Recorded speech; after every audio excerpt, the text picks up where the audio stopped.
The rain-slicked streets of Manhattan gleamed under the neon glow. But for Daniel Harper, the world was a gray blur of betrayal. His father, Richard Harper, had sold Harper Industries, the family legacy built over 3 generations, without a word, leaving Daniel with nothing but a crumbling apartment and a lifetime of resentment. At 58, Daniel stood at the edge of his old life, staring into the void of a future he couldn't afford. He clutched the crumpled letter from the bank. Its words seared into his mind: foreclosure, default, zero balance.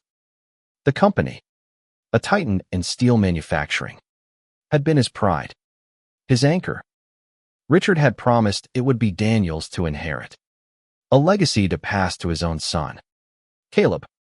But Caleb, brilliant, defiant, openly gay Caleb, had been cast out years ago, disowned by Richard for daring to live his truth. Daniel had stayed silent then, a coward's choice, and now he paid the price. The bar was dim, the kind of place where dreams went to drown. Daniel nursed a whiskey. Its burn no match for the ache in his chest. Around him, the hum of strangers' lives felt like a taunt laughter. Clinking glasses. The clatter of a city that didn't care he'd lost everything. He glanced at his phone. The cracked screen showing a single unread email. The subject line stopped his heart: Harper Industries acquisition final notice. He opened it, expecting another dagger. Instead, the name at the bottom of the email hit him like a freight train: Caleb Harper, CEO, Phoenix Enterprises. His son. His estranged, disowned son. The buyer. Daniel's hands trembled as he reread the signature, each letter a ghost of the boy he'd failed.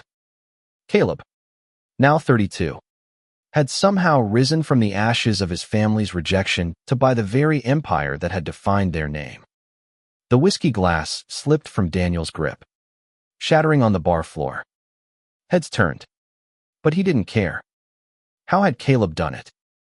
And why? 6 years earlier, Caleb Harper had walked out of his father's Long Island mansion with a single duffel bag and a heart full of scars. At 26, he'd been fearless in his identity, but broken by his family's rejection. Richard, his grandfather, had called him an embarrassment, a stain on the Harper name. Daniel, his father, had stood by, eyes averted, as Caleb was cut off. No inheritance, no support, just a cold dismissal. You chose this, Richard had said, as if love were a choice Caleb could unmake. But Caleb was a fighter. In a tiny Brooklyn apartment, he'd scraped by, taking freelance coding gigs while nursing dreams bigger than his circumstances. His talent for software development caught the eye of a startup founder, Elena Martinez, who saw in Caleb what his family never had: unrelenting potential. Together, they built Phoenix Enterprises, a tech firm specializing in supply chain optimization. By 30, Caleb was a rising star in New York's tech scene, his name whispered in boardrooms while his grandfather's empire began to falter. Caleb never spoke of Harper Industries, but he watched it from afar. The company was bleeding mismanagement, outdated practices, and Richard's stubborn pride had driven it to the brink. When the board announced a fire sale, Caleb saw his chance. Not for revenge, though the thought had crossed his mind. No, this was about proving something to himself, to the world, and maybe, just maybe, to the father who'd let him go. Daniel stumbled out of the bar, the email still open on his phone. The rain had stopped, leaving the air heavy with the scent of wet asphalt. He dialed the number listed in the email, his heart pounding. It rang twice before a familiar voice answered, calm but guarded. Caleb. Daniel's voice cracked. It's me. Silence stretched across the line, a chasm of years and unspoken pain. Finally, Caleb spoke, his tone steady but laced with something Daniel couldn't place: anger, hurt, or both. What do you want, Dad? I saw the email. You bought the company. How I? Another pause. Meet me tomorrow. 10 a.m. Harper Tower. We'll talk. The line went dead. Daniel stood frozen, the weight of his failures crashing down. Harper Tower, the gleaming heart of the company he'd lost, was now his son's domain. He didn't know whether to feel pride or shame. But one thing was clear: tomorrow, he'd face the son he'd failed, and nothing would ever be the same. The next morning, Daniel stood outside Harper Tower, its glass facade reflecting a man he barely recognized. His suit was ill-fitting, a relic from better days, and his hands shook as he pushed through the revolving doors. The lobby was a cathedral of steel and light, a testament to the empire his father had built and sold. A receptionist, young and polished, directed him to the top floor. The elevator ride felt like an eternity. Daniel's mind raced, replaying every moment he'd failed Caleb. The arguments, the silence, the day Caleb came out at 19. His voice trembling but resolute. Daniel had wanted to reach out, to say he loved him no matter what. But Richard's shadow had loomed too large. He'd stayed silent, and that silence had cost him his son. The doors opened to a sleek office, all glass and modern lines. Caleb stood by the window, his back to Daniel, gazing out at the city skyline. He was taller than Daniel remembered, his frame lean but strong, his dark hair neatly cropped. He wore a tailored navy coat that screamed success, a far cry from the boy who'd left with nothing. "Caleb," Daniel said softly, stepping forward. Caleb turned, his eyes sharp but guarded. "You look like hell, Dad." Daniel forced a laugh, but it died in his throat. I don't understand. How did you do this?" Caleb's jaw tightened. "Hard work. A lot of it. And people who believed in me when you didn't." The words cut deeper than Daniel expected. He wanted to argue, to explain, but the truth was undeniable. "I'm sorry," he whispered, "for everything." Caleb's expression didn't soften. "Sorry doesn't bring back the years, Dad. But I didn't bring you here to fight." "Then why?" Daniel's voice was desperate, pleading. Caleb crossed the room, stopping just short of him. "Because I want you to see what I've built. And because, despite everything, you're still my father." The words hung in the air, heavy with possibility. Daniel felt a flicker of hope, but it was tempered by the weight of what came next. Caleb wasn't here to forgive, was here to reclaim. And Daniel had no idea what that meant for either of them. Caleb gestured to a sleek conference table, its surface reflecting the morning light streaming through the windows. Daniel sat, his hands clasped tightly to hide their trembling. The office was a world apart from the gritty steel mills of Harper Industries. Past gone were the clunky typewriters and cigarette haze, replaced by touchscreen monitors and a quiet hum of ambition. Caleb sat across from him, his posture rigid, his eyes searching Daniel's face for something Daniel wasn't sure he could give. "I didn't expect you to call," Caleb said, breaking the silence. "I figured you'd see the email and disappear again." Daniel flinched. "I deserve that. But I had to see you, to understand." Caleb leaned back, his fingers drumming lightly on the table. "Understand what?" "How I went from being the family disgrace to owning Harper Industries. Or why I bothered." "Both," Daniel admitted. "All of it." Caleb's laugh was sharp, humorless. "You want the short version. I worked my ass off. I coded until my eyes burned, lived on instant noodles, and built a company from nothing. Phoenix Enterprises isn't just a tech firm, it's a lifeline for businesses like Harper Industries. Businesses that were too stubborn to adapt." Daniel's throat tightened. He'd heard whispers of Phoenix's rise, a scrappy startup that optimized supply chains with ruthless efficiency. But to think his son Caleb was behind it. It was a truth he couldn't reconcile with the boy he'd let slip away. Why buy it? Daniel asked. After everything, why take it back? Caleb's eyes darkened. Because it was my birthright. Not yours. Not Grandpa's mine. I wanted to prove I could save it. Not because I owe this family anything, but because I owe it to myself. The words landed like a punch. Daniel saw the fire in Caleb's eyes. The same fire he'd seen at 19, when Caleb had stood in their living room and declared who he was. Unapologetic even as Richard's scorn drove him out. Daniel had wanted to fight for him then, but fear of his father, of losing the company, had kept him silent. Now, that silence was a debt he couldn't repay. The meeting stretched into the afternoon. Caleb outlining his vision for Harper Industries with a precision that left Daniel in awe. Phoenix Enterprises had developed an AI-driven platform to streamline manufacturing, cutting costs and boosting efficiency. Caleb planned to integrate it into Harper's operations, dragging the company into the 21st century. But there was a catch. Caleb needed someone who knew the company's inner workings, someone who could bridge the gap between its past and his future. You, Caleb said, his voice steady but laced with challenge. I want you to consult. You know Harper Industries better than anyone. Daniel blinked, stunned. Me? I'm nobody now. I've got nothing left.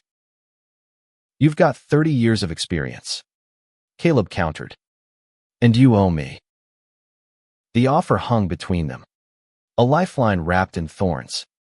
Daniel wanted to say yes, to grasp this chance to rebuild something with his son. But the weight of their history, years of silence, of failure, made him hesitate. Could he work for Caleb, the son he'd let down, now a man who'd surpassed him in every way? I need time, Daniel said finally, his voice barely above a whisper. Caleb's jaw tightened, but he nodded. You have until tomorrow, 9 a.m. That night, Daniel walked the streets of Brooklyn, the city's pulse a stark contrast to his own unraveling. He passed a mural of vibrant colors, a tribute to the borough's diversity, and thought of Caleb. His son had found a home here, among people who embraced him for who he was. Daniel envied that freedom, that courage.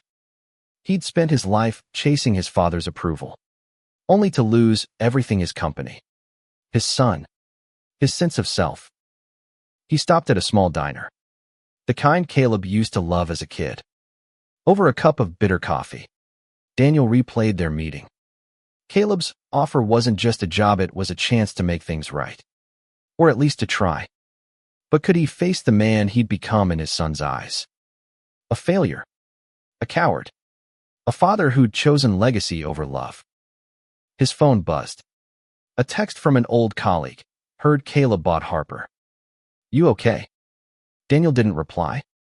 Instead, he pulled up a photo from years ago, one of Caleb at 16, grinning at a company picnic. His eyes were bright, unguarded, before the world had taught him to build walls. Daniel's chest ached. He'd failed that boy, but maybe he could still reach the man. The next morning, Daniel returned to Harper Tower, his decision made. Caleb was already in the office, poring over spreadsheets with a focus that reminded Daniel of himself at that age. I'm in, Daniel said, his voice steadier than he felt. I'll do it. Caleb looked up, his expression unreadable. Good. We start today. The work was grueling, a crash course in Caleb's world of algorithms and data models. Daniel struggled to keep up, his decades of experience in steel clashing with Caleb's tech-driven approach. But there were moments, small, fleeting ones, where they found common ground. A shared laugh over a glitch in the system. A nod of mutual respect when Daniel caught an error in the legacy contracts. It wasn't forgiveness. Not yet. But it was something. As weeks passed, Daniel saw glimpses of the son he'd lost. Caleb was fierce, brilliant, but there was a guardedness that hadn't been there before. Daniel wanted to ask about his life, about the man Caleb loved because he'd heard rumors of a partner. Someone named Marcus, but the words stuck in his throat. He didn't know how to bridge the gap, how to say, "I love you," without it sounding like an apology. One evening, as they worked late, Caleb mentioned Marcus in passing a casual reference to a dinner they'd had. Daniel seized the opening. "Marcus, he's important to you." Caleb hesitated, then nodded. "He's my fiancé. We're getting married next spring." The word hit Daniel like a wave. Fiancé. His son was building a life, a family, and Daniel had no part in it. I'd like to meet him," he said, the words clumsy but sincere. Caleb's eyes softened, just for a moment. "Maybe. We'll see." It wasn't much, but it was enough to keep Daniel going. He threw himself into the work, determined to prove he could be more than the man who'd failed his son. But the past wasn't done with them yet, and a storm was brewing, one that would test whether their fragile new bond could hold. The hum of Harper Tower's offices had become a strange comfort to Daniel, a rhythm he hadn't felt since the company was his. 3 months into his role as Caleb's consultant, he was learning to navigate his son's world, a world of data streams and predictive models that felt like science fiction compared to the steel mills of his youth. But beneath the progress, tension simmered. Caleb was all business, his warmth rationed, as if trust were a currency he couldn't afford to spend. Daniel clung to their small victories, a shared coffee break, a rare smile when Daniel cracked a dad joke about binary code. But the distance remained, a silent reminder of the years Daniel had squandered. He wanted to know Caleb, not just the CEO, but the man who loved Marcus, who'd built a life despite his family's rejection. Yet every time Daniel reached for that connection, Caleb's walls went up, his eyes guarded, his words clipped. One morning, a new challenge arrived. Caleb called Daniel into his office, his face grim. "We've got a problem," he said, sliding a tablet across the desk. The screen showed a news headline: Harper Industries faces lawsuit over legacy contracts. A group of former suppliers, loyal to Richard's old regime, claimed the sale to Phoenix Enterprises violated agreements made decades ago. The lawsuit threatened to stall Caleb's plans, draining resources and tarnishing the company's rebirth. "They're coming for blood," Caleb said, his voice low. "Grandpa's cronies. They think they can bully us into backing down." Daniel scanned the article, recognizing names from his past, men who'd toasted Richard's success while turning a blind eye to his flaws. "They're bluffing," he said. "Those contracts are ironclad, but they're outdated. We can fight this." Caleb raised an eyebrow. "We? You sure you're in this, Dad?" The question stung, but Daniel met his son's gaze. "I'm here. Let me help." For the next week, they worked side by side, digging through dusty archives and digital records.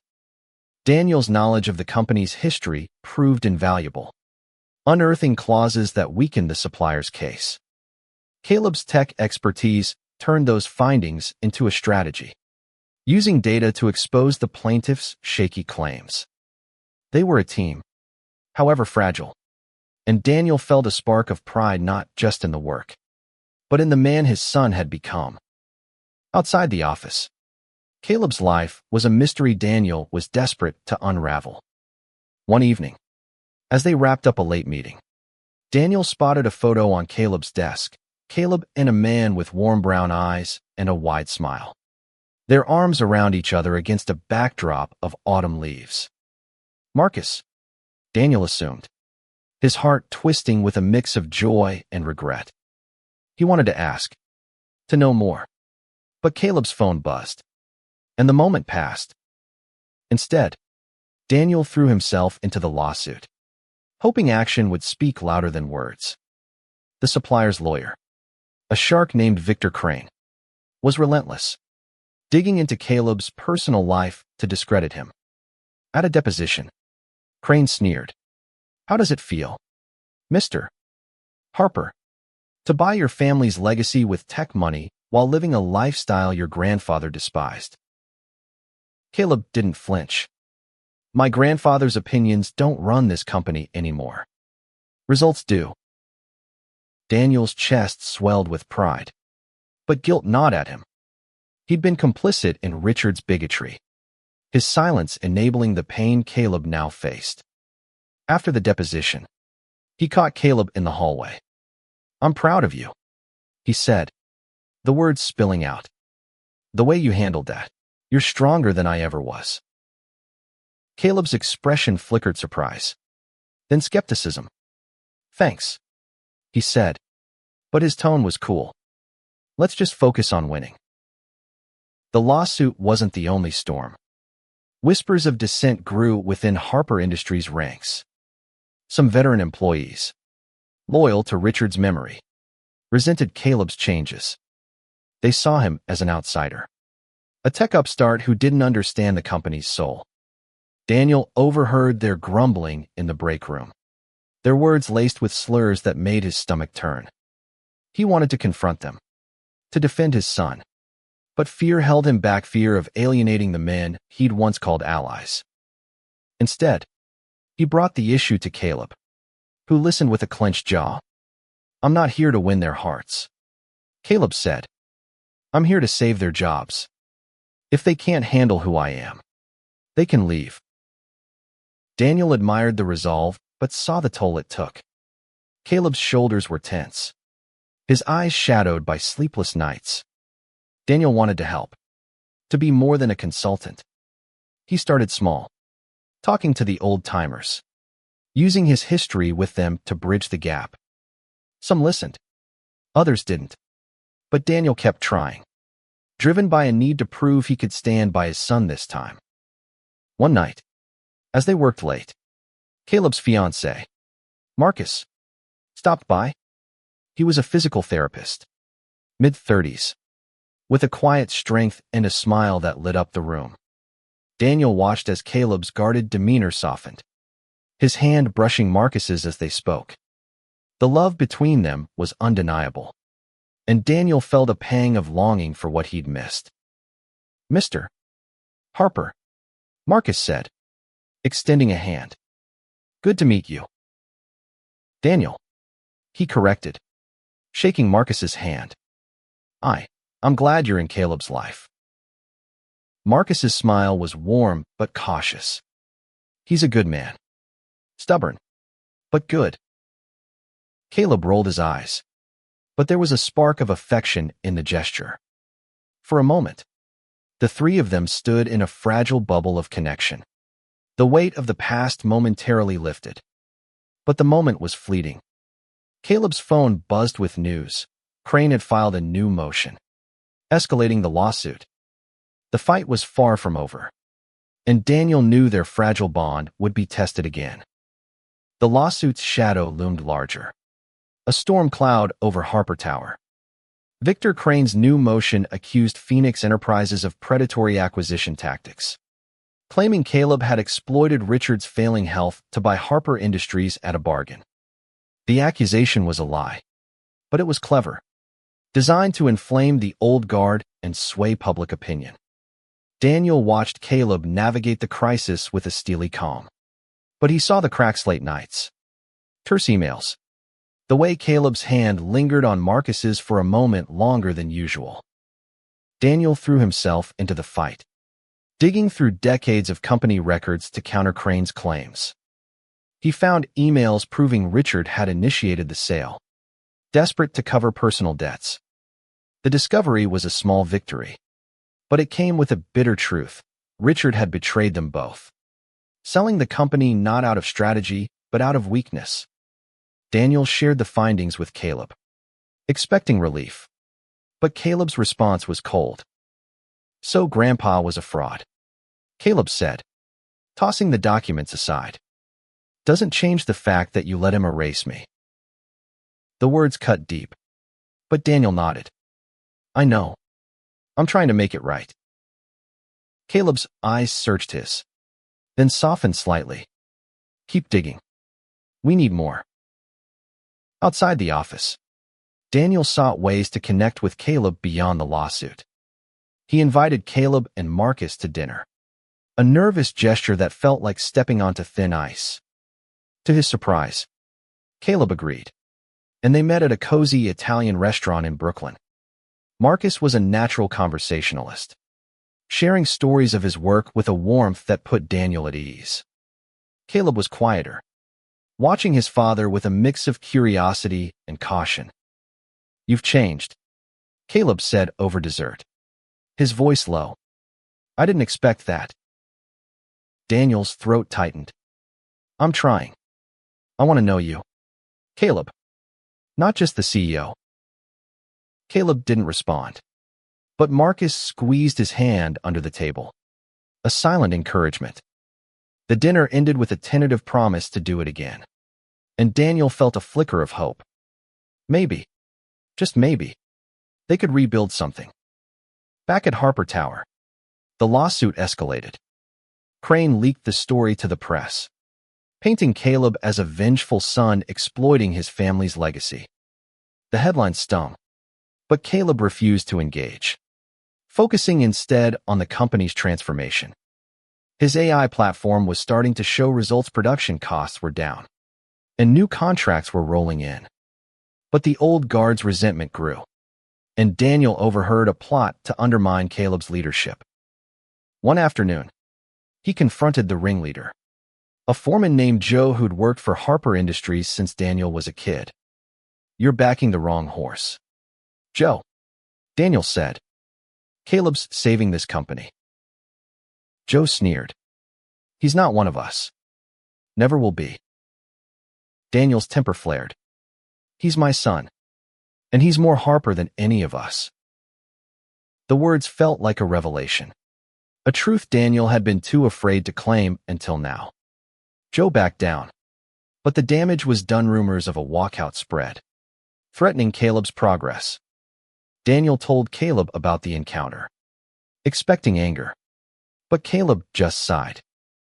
Let them go, he said. I don't need their approval. I need people who believe in the future. Daniel nodded, but the weight of his own failures pressed harder. He'd been part of the culture that rejected Caleb, and now he had to prove he could change, not just for his son, but for himself. As spring approached, Caleb and Marcus's wedding plans became a quiet backdrop to the chaos. Daniel overheard Caleb talking about venues, his voice lighter than usual, and it struck him how little he knew about his son's joy. He wanted to be part of it, to celebrate the life Caleb had built, but he didn't know how to ask. One evening, Marcus stopped by the office alone, his expression serious. Caleb's under a lot of pressure, he said. This lawsuit, the company, it's eating at him. He won't say it, but he wants you to step up, not just as a consultant, but as his dad. Daniel's chest ached. I don't know how to fix what I broke. Marcus's gaze was steady. Start by showing up. Really showing up. The words lingered as Daniel returned to work, determined to do more. He took on extra hours, mentoring younger employees who embraced Caleb's vision. He spoke out against the old guard's prejudice, his voice growing stronger with each confrontation. It wasn't enough to erase the past, but it was a start. The lawsuit's final hearing loomed, a make-or-break moment for Caleb's dreams. Daniel knew the fight wasn't just about contracts, it was about proving Caleb's worth to a world that had tried to tear him down. And for Daniel, it was about proving he could be the father Caleb deserved, even if it meant facing his own demons head-on. The courtroom was a battlefield, its polished wood and stern air a stark contrast to the chaos of Daniel's emotions. Caleb sat at the plaintiff's table, his suit impeccable, his face a mask of calm. Daniel sat behind him, a silent supporter, his heart pounding as Victor Crane paced like a predator. The supplier's case was weak, built on bluster and outdated contracts. But Crane's charisma made it dangerous. He spun a narrative of Caleb as an opportunistic outsider, a tech bro stealing a family legacy. "Your Honor," Crane said, his voice dripping with disdain. Caleb Harper exploited his grandfather's vulnerabilities. Buying Harper Industries for pennies while his father, he gestured at Daniel, was left destitute. Caleb's lawyer, a sharp woman named Priya Shah, countered with precision, presenting Daniel's findings, Richard's debts, his desperate sale, the board's approval. Daniel's testimony was next, and he took the stand with a weight he hadn't felt since Caleb's childhood. He spoke of the company's history, his father's mismanagement, and Caleb's vision to save it. His voice cracked when he called Caleb my son, the words carrying a pride he hadn't earned. Crane pounced, questioning Daniel's loyalty. "You stood by while your father disowned your son for his lifestyle. Why support him now?" Daniel's hands clenched. "Because I was wrong. And he's right. Caleb's the future of Harper Industries." The courtroom fell silent, Caleb's eyes meeting Daniel's for a fleeting moment. It wasn't forgiveness, but it was something acknowledgement, perhaps, of a man trying to change. The hearing stretched over days, each one a test of Caleb's resolve. Outside the courtroom, the press swarmed, their headlines relentless. Gay CEO faces family betrayal. Caleb ignored them, but Daniel saw the toll.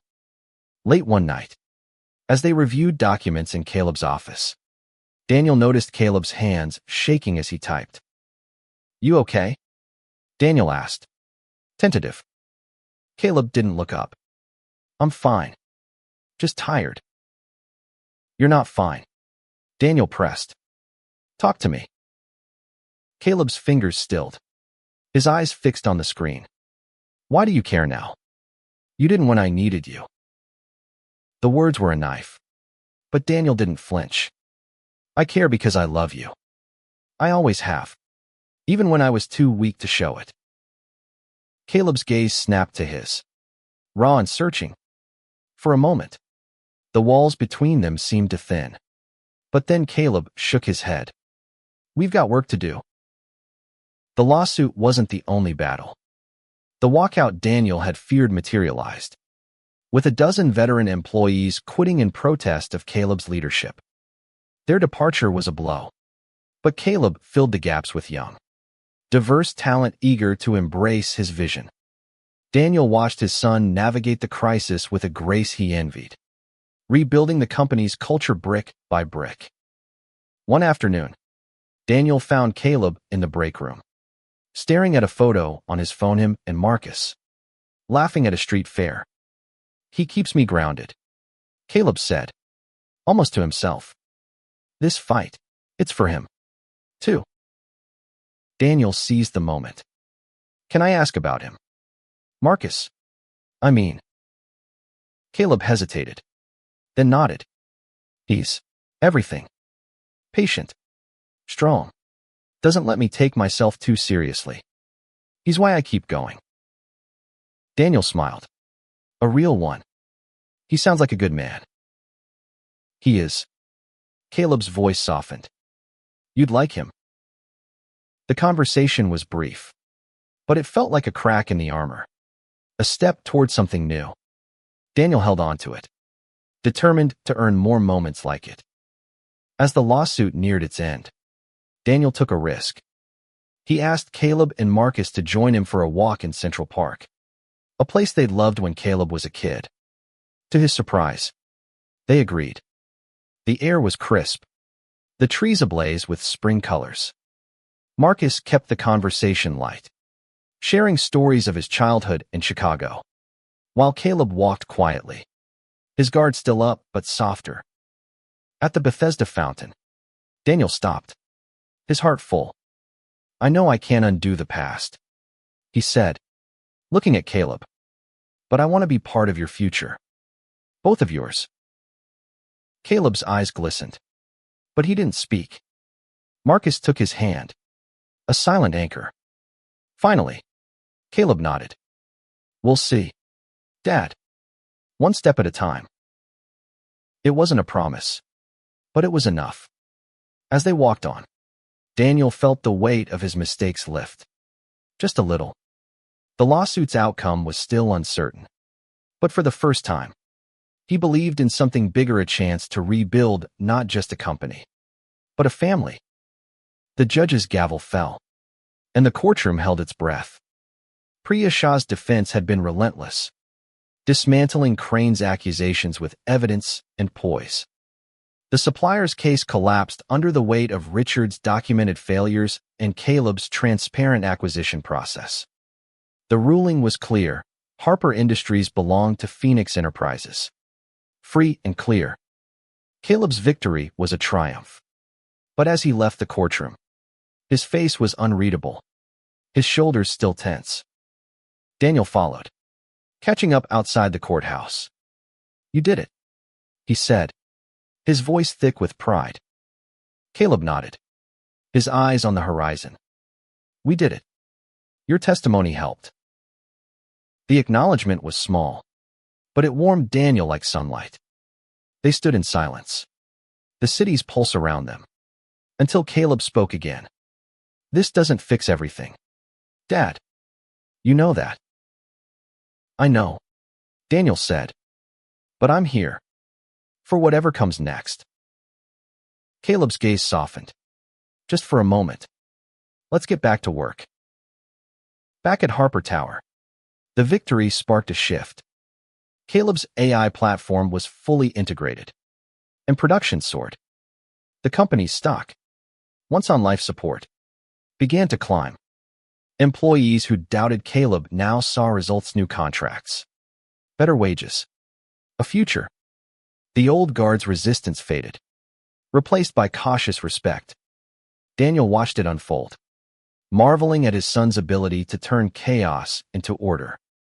But the personal battles were far from won.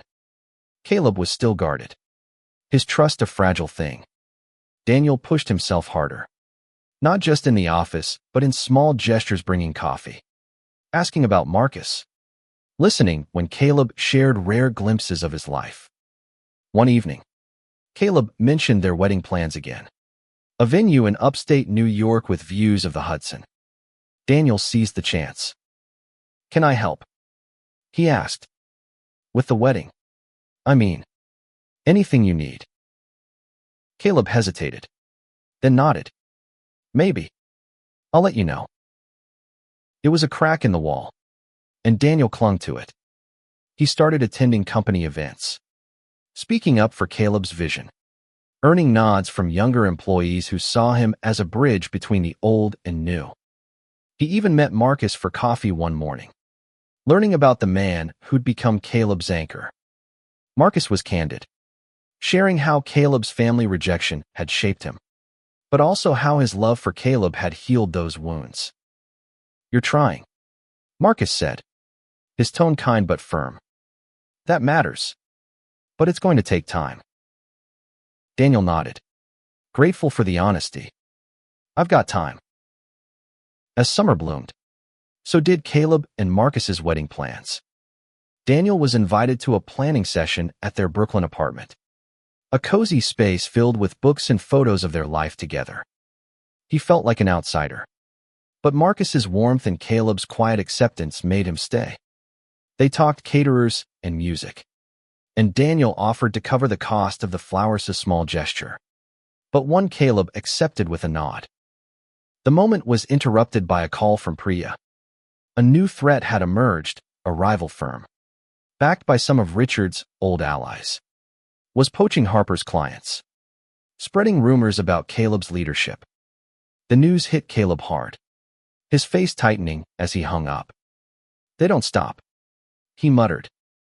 Daniel's instinct was to protect, to fight.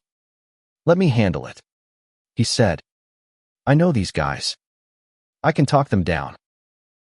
Caleb's eyes narrowed. You sure you're up for it? I am, Daniel said, his voice steady. For you. The next day, Daniel met with the rival firm's CEO, an old friend of Richard's named Paul Grayson. The meeting was tense, Grayson's condescension dripping as he questioned Caleb's legitimacy. Daniel didn't hold back, laying out Caleb's achievements and the company's resurgence. You're betting against the wrong man, he said.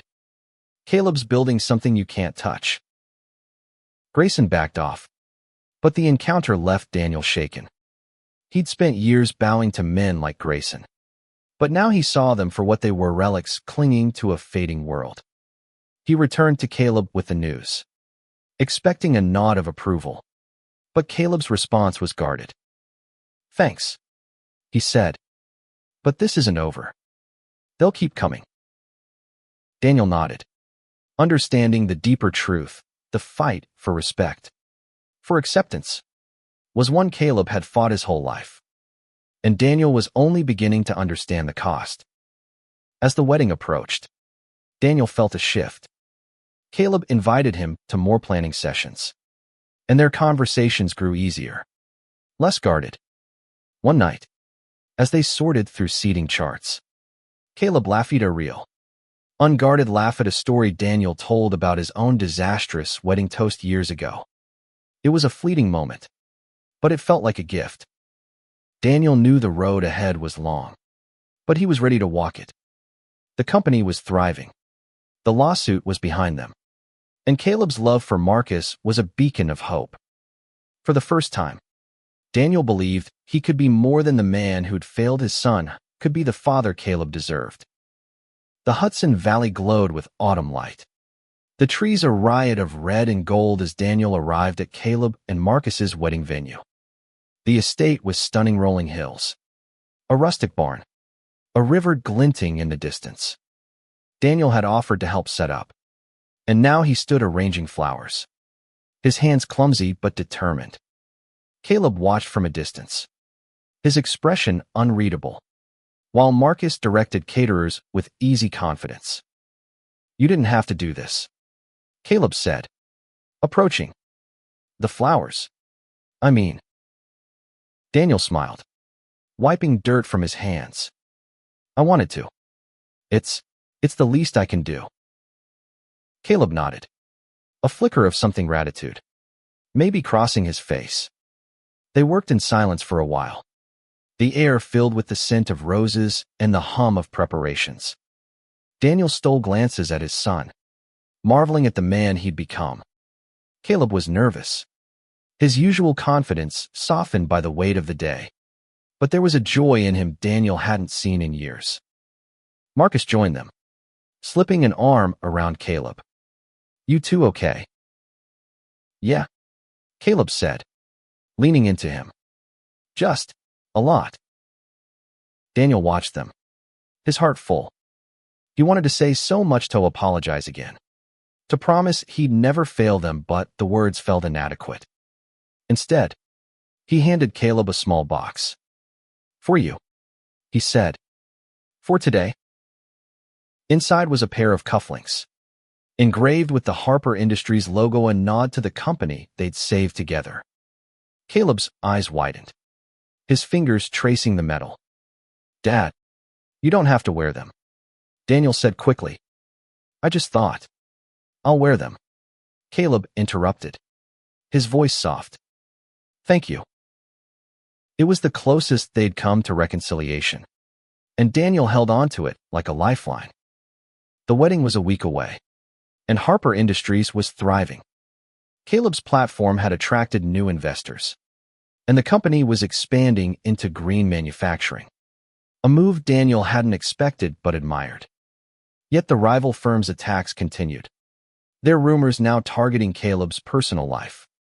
A tabloid published a vicious piece, dredging up Richard's rejection of Caleb and questioning his fitness to lead. Daniel's blood boiled. He confronted Caleb in his office, expecting outrage. But Caleb was calm, almost resigned. It's just noise, he said. I've dealt with worse. You shouldn't have to, Daniel snapped. Let me handle it. Caleb raised an eyebrow. What are you going to do? Punch a reporter? If I have to, Daniel said, only half joking. But seriously, I know people. I can shut this down. Caleb studied him, then nodded. Do it. But don't make it worse. Daniel spent the next day calling old contacts, leveraging his name to quash the story. He wrote a public letter to the press, defending Caleb's leadership and owning his own failures as a father. My son is the heart of Harper Industries, he wrote. His vision, his courage, and his love for those around him make him the leader we need. The letter went viral, earning praise and backlash in equal measure. But it silenced the worst of the rumors. When Caleb read it, he didn't say much, just a quiet, "Thanks, Dad." But the weight of those words carried Daniel through the days that followed. The wedding day arrived, a crisp October morning that felt like a new beginning. Daniel stood at the back of the barn, watching guests arrive, friends, colleagues, Marcus's family, a vibrant mix of people who loved Caleb for who he was. Daniel felt a pang of envy, but also gratitude. Caleb had built a family, one stronger than the one he'd lost. As Caleb walked down the aisle, arm in arm with Marcus, Daniel's eyes blurred with tears. Caleb wore the cufflinks, a small glint of silver that felt like a bridge between them. The ceremony was simple, heartfelt, with vows that spoke of resilience and love. When Caleb promised to stand by Marcus through every storm, Daniel felt the words echo in his own heart. At the reception, Daniel gave a toast, his voice steady despite the lump in his throat. To Caleb and Marcus, he said, raising a glass, for showing us what love looks like, and for giving me a chance to learn. The crowd cheered, and Caleb's eyes met his, a silent acknowledgement. Later, as they danced under string lights, Caleb pulled Daniel aside. You didn't have to say all that, he said, but I'm glad you did. Daniel smiled, his heart full.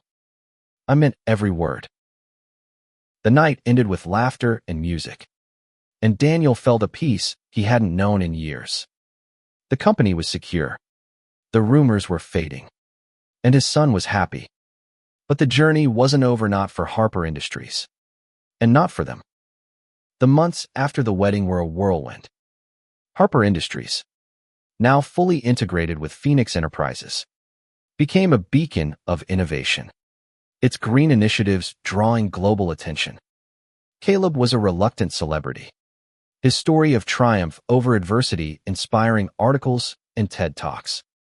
Daniel watched from the sidelines, proud but humbled, knowing his role was small but vital. He'd become a trusted advisor, not just to Caleb but to the young team reshaping the company's future. Yet the personal journey was where Daniel found meaning. He and Caleb met weekly for coffee, their conversations moving beyond work to memories, dreams, and the life Caleb shared with Marcus. Daniel learned about their plans to adopt, their love for travel, their quiet evenings cooking together. Each detail was a gift, a piece of the son he'd almost lost. One afternoon, as they sat in a Brooklyn cafe, Caleb slid a folder across the table. Open it, he said. Inside was a contract, naming Daniel as a permanent board member of Harper Industries. You've earned it, Caleb said. Not just for the work, but for showing up. For real this time. Daniel's eyes stung. I don't deserve this. Maybe not, Caleb said, a small smile playing on his lips. But I want you here. The words were a balm, healing wounds Daniel hadn't realized still bled. He signed the contract, his hand steady, his heart full. It wasn't forgiveness, not fully, but it was trust. And that was more than he'd dared hope for. The rival firms' attacks faded, their influence waning as Harper Industries soared. Daniel took on a new role, mentoring employees and bridging the gap between the company's past and present. He spoke openly about his mistakes, using his story to advocate for inclusion and change. The old guard was gone, replaced by a team that reflected Caleb's vision: diverse, driven, unafraid. One evening, Daniel joined Caleb and Marcus for dinner at their apartment. The table was crowded with takeout containers, laughter filling the air as Marcus teased Caleb about his cooking. Daniel watched, content to listen, until Caleb turned to him. "You're quiet tonight," he said. "Everything okay?" Daniel smiled. "More than okay. I'm just grateful." Caleb's expression softened. "Me too." Later, as Daniel walked home through the city's glow, he thought of the letter that had started it all, the email revealing Caleb as the buyer. It had been a shock, a reckoning, but also a gift. It had forced Daniel to face his failures, to fight for his son, to rebuild what he'd broken. A year later, Harper Industries celebrated its centennial, a milestone Richard had never imagined possible. The event was held at the Hudson Valley Estate, the same place where Caleb and Marcus had married. Employees, investors, and community leaders gathered, toasting to a company reborn. Caleb gave a speech, his voice steady and proud, crediting his team, his husband, and, to Daniel's surprise, his father. "Daniel Harper taught me what it means to fight for something," Caleb said, his eyes finding Daniel in the crowd. "Not just a company, but a family." The words were a final bridge, a moment of grace Daniel hadn't earned but would spend his life honoring. As the crowd applauded, Daniel raised his glass, his heart full. He'd lost everything once: his company, his legacy, his son. But in the losing, he'd found something greater: a chance to love, to learn, to be the father he should have been all along. The night ended with fireworks, their light painting the sky above the river. Daniel stood beside Caleb and Marcus, the three of them watching in silence. The past was still there, a shadow that would never fully fade. But the future was brighter, built on trust and love and the courage to change. For Daniel, it was enough. For Caleb, it was everything.